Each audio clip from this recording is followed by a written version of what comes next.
Karlson garov o'ynaydi. Bir kuni Mitvoy maktabdan peshonasi g'urra bo'lib, jahli chiqib keldi. Oyisi oshxonada edi.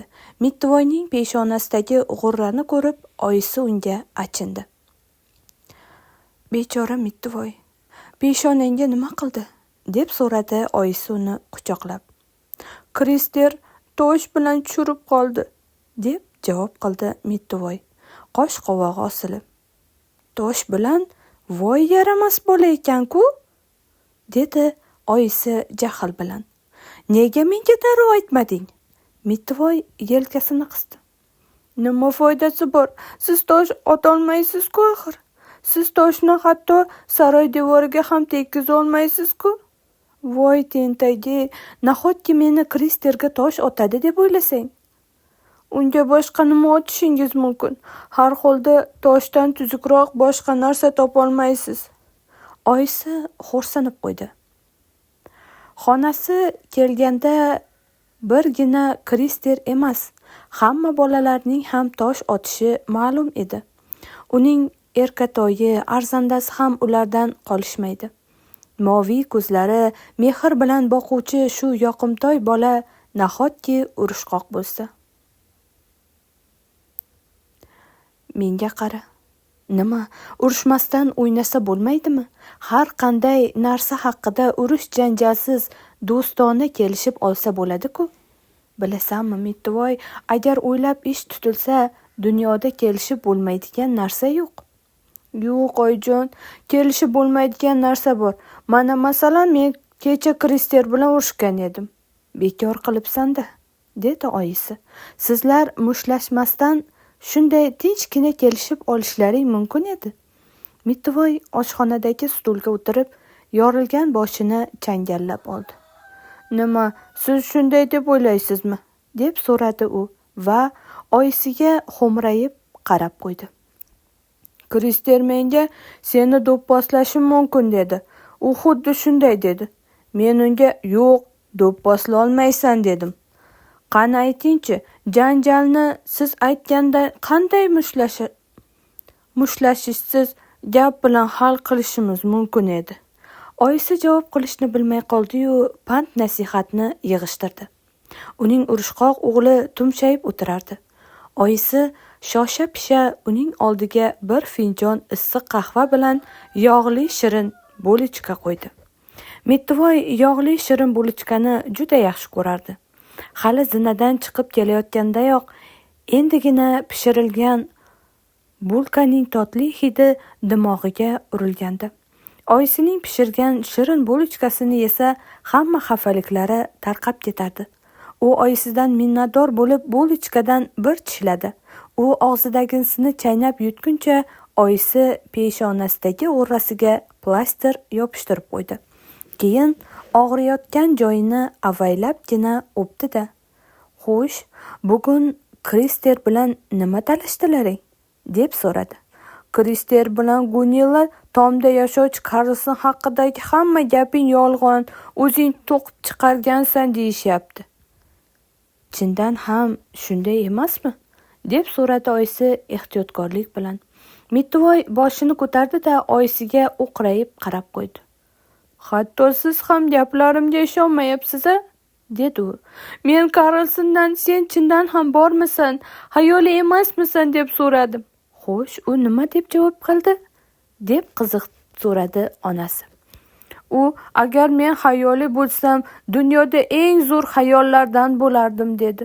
"Lekin gap shundaki, u xayoli emas." Mitvoy yana bitta bulochkani oldi. "Karlson aksincha, Krister bilan Gunillaning o'zlari xayol deyapti. Xayol bo'lgandayam juda bema'ni, bachkana xayol deydi u. Menda ham shunday deb o'ylayman." Oyisi hech nima demadi.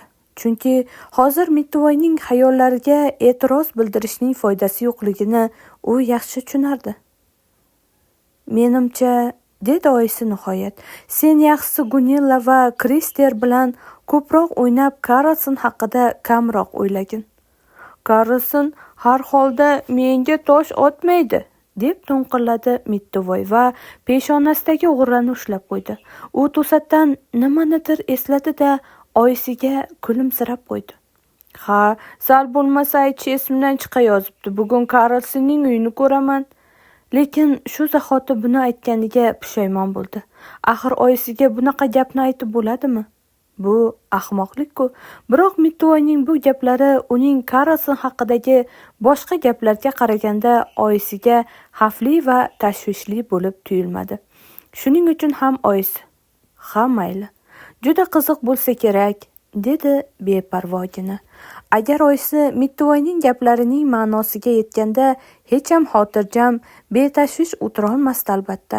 Axir Karlsonning qayerda yashashini bir o'ylab ko'ring-ha.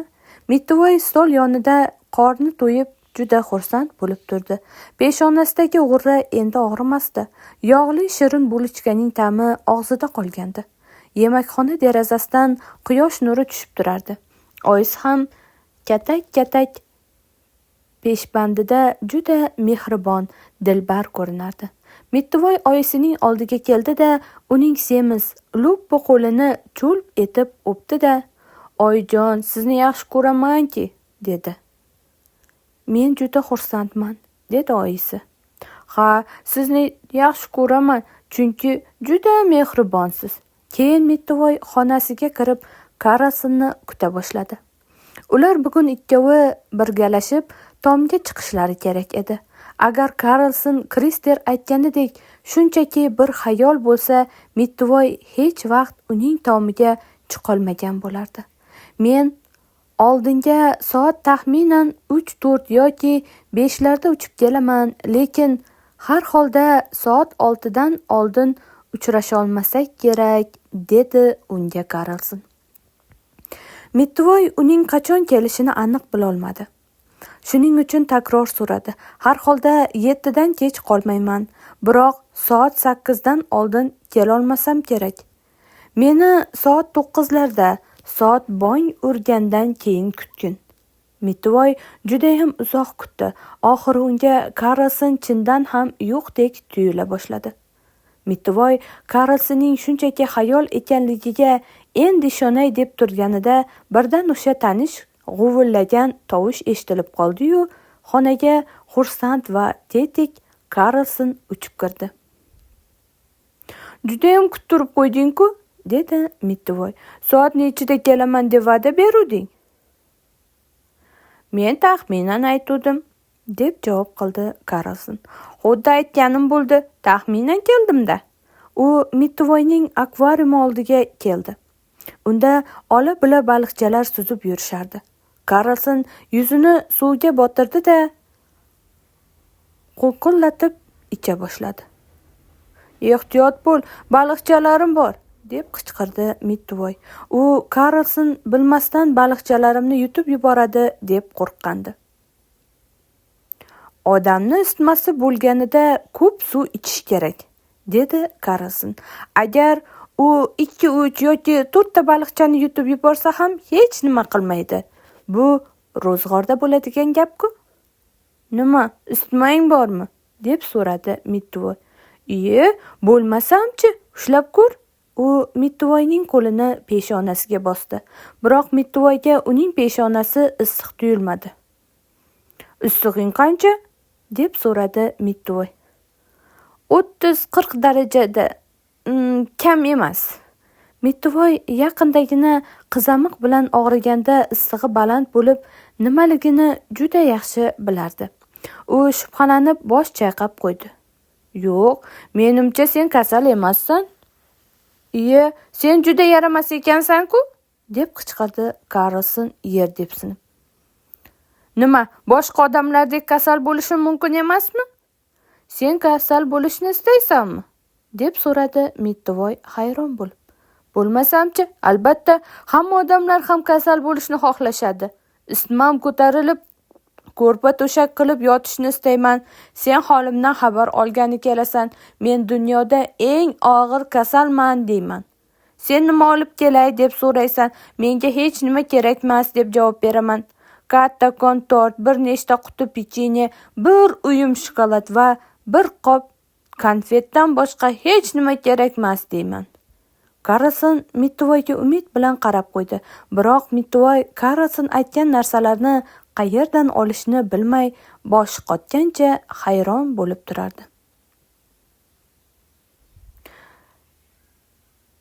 Sen menga o'z onamdek bo'lishing kerak.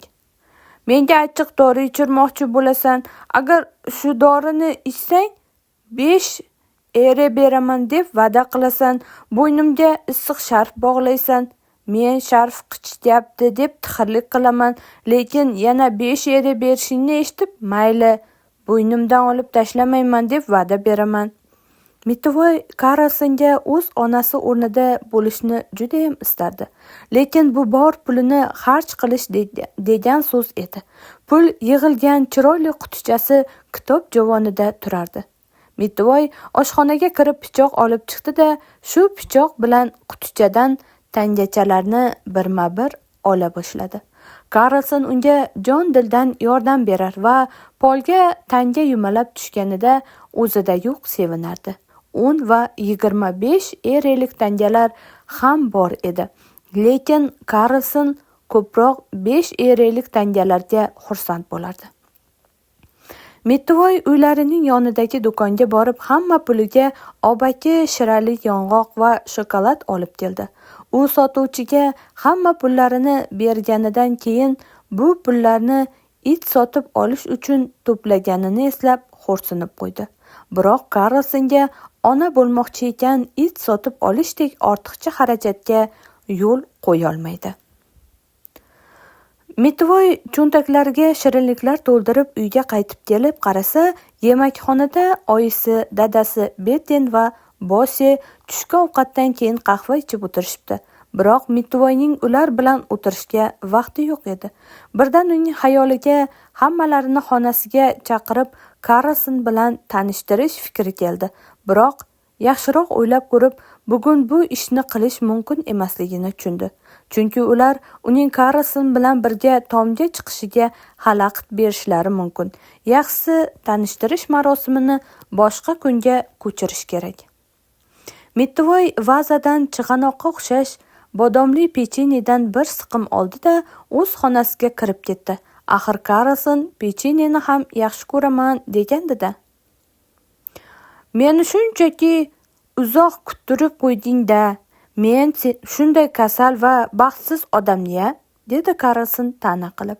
Iloji boricha tez keldim, dedi o'zini oqlagan bo'lib Mitvoy. Senga bir talay shirinliklar olib keldim. Bitta ham tangang qolmadim. Axir sharf bo'ynimni qichitgani uchun 5 eri olishim kerak-ku, dedi Karlson Mitvoyning so'zini bo'lib. Mitvoy bir nechta tanga olib qo'yganman, deb uni tinchitdi. Karlsonning ko'zlari o'ynab ketdi. Xursand bo'lib turganda yerida dik-dik sakray boshladi.